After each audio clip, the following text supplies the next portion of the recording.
Salut les gars, dans cette vidéo je vais vous expliquer comment mardi j'ai fait un trade à plus d'hier qui a été pris en réel et que je vous ai envoyé d'ailleurs sur le Instagram que vous pouvez retrouver ici exactement. Voilà, Banana Forex, il a été posté en direct. Et je vais également vous expliquer comment vous auriez pu vous aussi le prendre grâce à une vidéo que j'avais déjà postée. Dans cette vidéo je vais vous parler plus en profondeur du Breaker Block. Si vous n'avez pas encore vu la dernière vidéo sur le Breaker Block, c'est celle-ci. Donc je vous conseille d'aller la voir ou alors de regarder celle-ci en première et ensuite d'aller voir la seconde pour avoir des éléments de réponse un peu plus en profondeur. Donc ici, qu'est-ce que le Breaker Block? Je vous l'ai déjà expliqué dans la dernière vidéo, c'est ceci, le Breaker Block. C'est le fait qu'on prenne la liquidité du haut et la liquidité du bas dans une trend baissière avec un objectif baissier. Et dans le Breaker Block, notre objectif ça va être de rentrer sur un order block ou un imbalance qui se trouve à peu près ici dans l'OTE. L'OTE c'est un Fibonacci les gars, il y a beaucoup de gens qui m'ont demandé ce que c'était. C'est tout simplement un Fibonacci avec ces niveaux-là. Je vous les donne, voilà, c'est de ICT encore une fois. Hein. OTE c'est Optimize Trade Entry, donc c'est, vous allez voir si vous placez votre OTE partout sur les marchés, vous allez très souvent tomber sur l'OTE, le retournement se passe sur l'OTE. Comment on place un OTE sur un breaker block? Bon, d'ailleurs tout le temps, si votre marché est baissier et que votre objectif est baissier, eh bien vous allez placer votre OTE du haut vers le bas et ça va vous donner votre OTE ici. Inversement, si vous êtes haussier, donc imaginons que vous êtes haussier, vous allez placer votre OTE dans l'autre sens, donc du haut vers le bas, donc comme ceci. Donc ici évidemment on va dire que ça marche pas parce qu'on est baissier. Donc dans ce cas-là ça ne fonctionne pas. Alors évidemment on prend pas un trade juste avec ça, mais c'est une confirmation supplémentaire. Si par exemple vous avez votre breaker block, que vous êtes baissier, que vous avez un objectif, par exemple ici vous avez un ancien equal low, par exemple comme ça, voilà, et que c'est votre objectif, et que vous avez votre breaker block là-haut, et bien là l'OTE va être intéressant. Vous voyez là on a un marché complet qui est très intéressant. Je vais vous expliquer après sur les graphiques directement pour que ce soit pas que de la théorie. Et vous voyez, ici, on a un objectif baissier, donc un equal low à aller prendre parce qu'il y a de la liquidité en dessous. Ensuite, on vient, ici, on va accumuler, on va prendre la liquidité en haut, prendre la liquidité du dessous, revenir pour partir. Alors, pourquoi le breaker block fonctionne et pourquoi ça se passe comme ça? Eh bien, en réalité, c'est assez logique. On sait que les institutions veulent aller chercher les equal low ici parce qu'il y a des stop loss à aller taper. On sait qu'elles veulent descendre, sauf que ici, il y a des gens qui vont rentrer en sell. Ici, il y a des gens qui vont rentrer en sell tout ici, etc. Donc en fait, cette accumulation-là, elle va servir à sortir les gens qui seraient déjà rentrés en sell pour qu'ils ne profitent pas de ce mouvement baissier et également que les institutions aient plus de puissance, on va dire, et plus de liquidité pour chuter. Donc en fait, elles vont aller prendre les stop-loss des gens qui sont déjà en achat en remontant ici. Donc ici, elles vont faire monter le marché. Ici, elles vont prendre tous les stop-loss des gens qui sont déjà rentrés en vente pour qu'elles ne profitent pas et que les institutions aient encore plus de positions en vente, donc fassent encore plus de profit en descendant. Ensuite, le marché, boum, on amorce notre chute.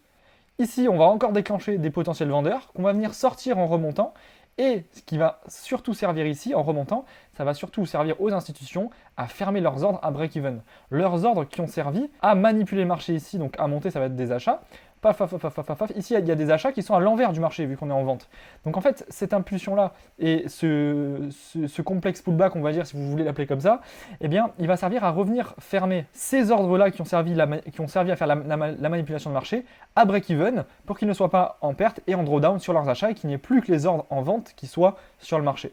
Et donc, ensuite, le marché va aller taper ces equal low. Qu'est-ce qu'il y a sous les equal low? Je vous l'ai déjà expliqué dans les vidéos. Imaginons, les retail ils vont rentrer comme ça. Ils vont voir un support, ils vont rentrer comme ça, paf, voilà. Qu'est-ce qui se passe? Les institutions, elles sont rentrées en vente ici. Donc c'est parfait parce que eux, étant donné qu'ils ont vendu ici, eh bien l'ordre pour clôturer du coup leur vente, ça va être un achat.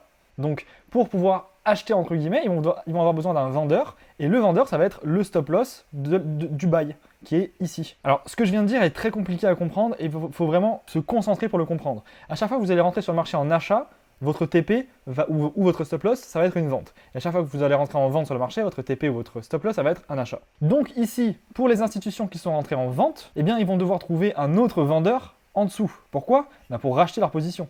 Parce que leur TP, c'est un buy. Donc, le stop loss des achats des retail, ce sont des ventes. Donc comme ça, ils vont pouvoir racheter leur vente de là-haut. Donc le TP de leur vente, c'est un achat au stop loss en vente d'ici. Et quand vous comprenez ça, je sais que ça peut être un peu complexe à comprendre, et quand vous comprenez ça, ça va devenir logique. Le marché, vous allez le comprendre, vous allez comprendre pourquoi il se passe ce qu'il se passe. Donc ici, on a notre correction qui vient fermer les ordres de la manipulation ABE pour qu'il n'y ait plus de position en drawdown. Et ensuite, on va venir sous un objectif de liquidité, où il y a par exemple des sell stop, pour pouvoir ici, clôturer nos positions de vente, donc qui sont un achat en bas, et également d'ailleurs prendre encore plus d'achats pour faire remonter le marché. C'est pour ça que sous des equal low ou sous des highs, il y a des lows importants. Souvent, on va par exemple là, vous allez voir une accumulation. Pourquoi? Qu'est-ce qui se passe dans l'accumulation sous les equal low ici?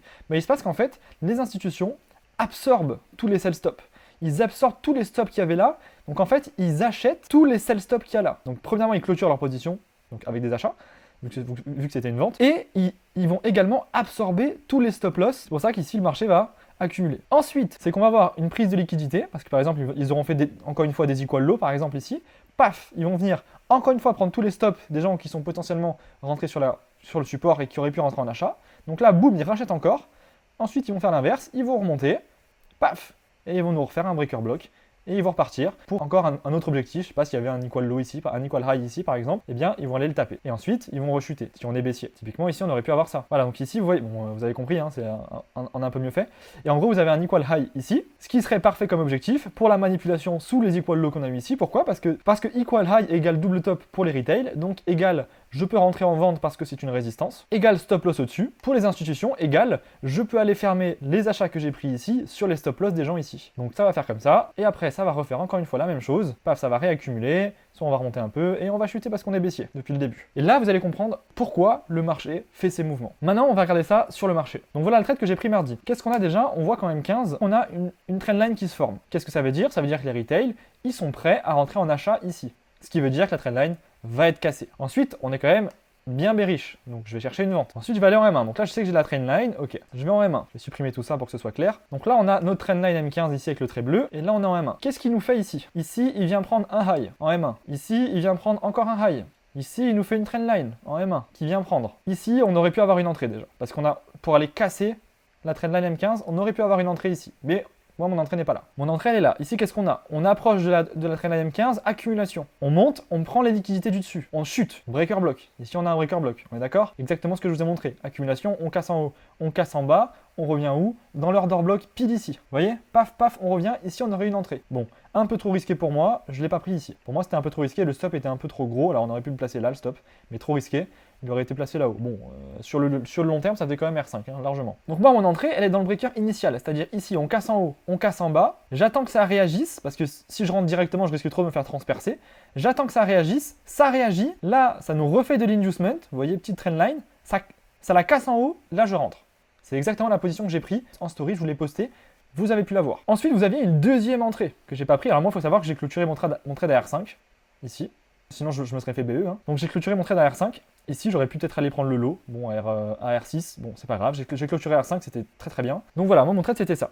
Et ici, vous aviez encore une entrée. Je vais vous supprimer mon trade. Ici, vous aviez encore une entrée. Pourquoi ? Bah, encore une fois, breaker block plus inducement plus liquidité à les prendre en dessous. Regardez, on est bearish, ok ? On vient de à peine prendre une trendline M15. Ça, c'est sur un TF M15, ça, on peut pas considérer qu'on a été prendre la liquidité M15. On aurait pu cibler un low M15, par exemple. Donc, le dernier low M15 qui était ici, voilà. Paf. Vous avez un petit breaker ici, encore une fois. C'est dans la réaction, là où moi je suis rentré finalement. Vous avez ici accumulation, on casse en haut, on casse en bas, on revient où ? Sûrement dans l'OTE. Voilà, on revient pile dans l'OTE, c'est la zone verte. Et ensuite, vous venez prendre le lot. Et si vous avez un R3, facile. Très important de toujours prendre des partials sous les lots. Hein. Sous les lots comme ça, c'est très important parce que vous voyez, là sinon vous seriez sorti à BE ou sans aucun profit. Vous voyez donc dans l'OTE, stop ici, boum, ça vous fait quand même un R3,65. Ensuite, ça c'est un trade que j'ai pris mercredi qui était également en story. Je vais vous l'expliquer. C'est un breaker block, alors là c'est beaucoup plus technique parce que le breaker block il est pas vraiment visible. C'est-à-dire que ici, ça ce qui est important, c'est qu'on prend une liquidité M15. Donc pour moi, comme je vous l'ai dit, on prend une liquidité M15, ça veut dire que les institutions ont tapé les stops.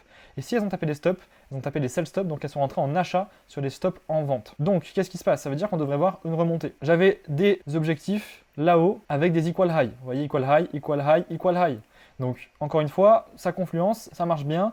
On a un objectif et on a une prise de liquidité. Ici, qu'est-ce qu'on a ? Moi, ce que je voyais ici, c'était une trendline. Ensuite, ce que je voyais ici, c'était des equal high, ok, des relative equal high. Alors, c'est pas un triangle ascendant, j'en sais rien, je sais pas comment ça s'appelle pour les retail. Ça n'a rien à voir, c'est juste une prise de liquidité. Donc moi, qu'est-ce que je vois ici ? Je vois des relative equal high. Je vois que cette mèche-là, elle vient prendre un lot et elle vient prendre la liquidité en partie de la trendline. Alors, attention, je savais que le marché allait probablement revenir prendre ses lots, surtout qu'on est bearish. Donc, je suis sorti directement à une zone très précise et je vais vous la montrer. Donc moi je suis rentré ici, là, il a été mis en story, je suis rentré là sur l'order block, vous voyez pourquoi ? Ben, ici on vient, on prend le lot, on prend le high, ben, ça nous fait un breaker les gars. Ça nous fait un breaker avec une prise de liquidité M15 ici, une prise de liquidité M1 ici et un objectif là-haut avec des equal high. Alors celui-là est beaucoup plus technique, mais vous voyez, on casse en bas, on casse en haut, on revient dans l'order block et on part. Ensuite, où est-ce que je suis sorti ? Vous allez voir que là, le marché, il a chuté. Enfin, si vous avez vu le marché, là, je suis en replay, mais le marché, il a chuté ensuite. Il est revenu par là et il a rebondi. Pourquoi je suis sorti pile ici, à combien ? R505 dans ce carré bleu. Bah regardez ce qu'on a là. Si je vais en M15, c'était en fait à la mitigation de l'imbalance. L'imbalance, la majorité des gens, ils vont le placer comme ça. C'est pas comme ça que se place un imbalance. Là, votre imbalance est mal placée. Pourquoi? Bah, ICT en tout cas, moi je prends que de ICT, et je vois ICT les place comme ça. Pourquoi? Parce que ici, finalement, on a déjà des ordres qui ont été placés, donc ces ordres-là ont juste équilibré ces ordres-là. Par contre, ici, on n'a rien. Sur ce mouvement-là, on n'a rien ici. Donc le vrai imbalance, il est là. Vous voyez, mon TP, il était ici. Regardez comment on a tapé. On a tapé ici, et après, on s'est inversé. Alors peut-être que... Attendez, c'était mercredi. Voilà, mercredi. Donc vous voyez, on vient, on tape pile, on fait la mitigation, paf, on rebondit, et ensuite, on redescend. On redescend où? Bam, bam, bam, on redescend où? Prendre tout l'inducement qui avait été fait ici, et que je vous ai dit qui n'avait pas été pris. Cette petite mèche M1, comme je vous ai dit tout à l'heure, ça ne sert pas à prendre toute une trendline. Mais ça me suffisait pour ce petit mouvement. Donc ici, le marché revient prendre toute cette inducement ici et fermer les positions des gens qui sont potentiellement en achat pour monter plus haut. Ici maintenant, qu'est-ce que vous voyez? En sachant que le marché a de fortes chances de venir prendre ces equals ici, là, parce qu'il y a beaucoup d'equal high sur cette ligne bleue, vous voyez, bam, bam, bam, donc on sait qu'il va monter le marché. Juste pour ça, on sait qu'il va monter. Ici, qu'est-ce que vous voyez à cet endroit-là? Mettez pause et regardez. Alors voilà ce que vous pourriez voir. Premièrement, on sait que le marché va monter. On sait qu'on a pris un low M15. Pas forcément de raison d'aller plus bas. On a déjà pris les stop loss, on est juste en train d'accumuler pour aller sortir les gens là-haut qui sont en vente, ou potentiellement qui vont rentrer en vente là-haut. Ici, on a un breaker. Voilà, ici, on a notre breaker. On casse en bas, on casse en haut. En plus, notre breaker prend la liquidité d'une trendline. Voilà, donc on casse en bas, on casse en haut. Ça, c'est typiquement un smart money trap. Vous voyez, c'est parfait parce que toutes les SMC en boss PY, ils ont vu un boss, ils vont rentrer ici. Donc eux, ils vont se faire stop. En plus, vous voyez qu'on a une fausse réaction. Donc encore une fois, ça veut dire qu'il y a les gens, premièrement, il y a les gens qui vont rentrer au premier coup, qui vont se faire stop loss, et en plus, il y a les gens qui vont avoir le FOMO, et qui vont rentrer un peu plus tard, et qui vont se faire stop loss aussi. Ensuite, nous on sait, ça c'est un breaker, on casse en bas, on casse en haut, ça avec un smart money trap. Si on place notre OTE, hop, soit vous rentrez directement à l'entrée ici, alors de toute façon vous pouvez le faire, voilà, et vous mettez sous le lot. Il n'y a pas de raison qu'on aille sous ce lot M15, il n'y a aucune raison. D'abord, on doit aller prendre la liquidité là-haut pour ensuite descendre prendre ces lots M15. Pourquoi? C'est logique, on est en train de faire des relative equal high, des relative equal low. Pourquoi? Comme ça, on va prendre les equal high, les institutions entrent en vente au-dessus des equal, comme ça, il y a beaucoup de stops, donc ils peuvent prendre leur vente, et ensuite ils vont chuter sous ces relative equal low qu'ils auront créés maintenant, pour venir clôturer leur position. Donc ok, imaginons qu'on rentre là. Moi, à la limite, j'aurais préféré rentrer directement sur l'order block ici. Alors je sais pas si on va se faire déclencher. Alors, moi je prends la mèche par contre sur les order blocks. Alors, je sais pas si on va se faire déclencher, on va voir. Bon, on se fait pas déclencher. Ah si, on se fait déclencher. Bon, le spread, si vous êtes sur un MyForex Fund ou un FTMO, le spread vous sort ici. Par contre, sur mon compte perso, le spread ne me sort pas et je suis déclenché et je suis dedans. À vous de voir. D'ailleurs, regardez. Non, mais les marchés ne sont pas manipulés. Regardez ce qui s'est passé. Regardez ce qui s'est passé et où ça a rebondi. Pile sur les equal high et ça les a à peine pris mais pas assez pour aller prendre tous les stops. Donc pile assez pour faire rentrer les gens en vente. Donc voilà, moi j'aurais été déclenché, à mon avis il va rechuter et il va remonter, on va voir. Ici vous avez une belle entrée encore. Elle est valide, hein, donc je la supprime parce qu'on voit plus rien. Ici vous avez encore une belle entrée sur l'order block, le dernier sell avant le buy, comme ça, alors je sais pas si ça passe, on va voir. Ça fait un peu haut, on va voir. On est déclenché. 14h30, peut-être des news. Hop, ça y va. Est-ce qu'on prend les equal high? Hop là! Vous voyez? Là, on va vraiment prendre les equal high. Est-ce qu'on va se faire TP? Nous, c'est pas sûr, par contre. Si on se fait TP. Vous voyez? Cette entrée était très bonne, encore une fois. On aurait pu attendre la validation, par exemple ici, donc marquer notre point, attendre cette accumulation ici. Vous voyez, ici, bam, on prend le low, on prend le high, on a un breaker block. On prend les equal low avec ça. On casse en haut, ici, on a notre entrée. Encore une fois, breaker block. Sur l'order block, ici. Elle est encore plus belle. Et voilà. Bon les gars, on se retrouve tout de suite sur Instagram ou Telegram maintenant, ou alors la semaine prochaine sur YouTube. Ciao!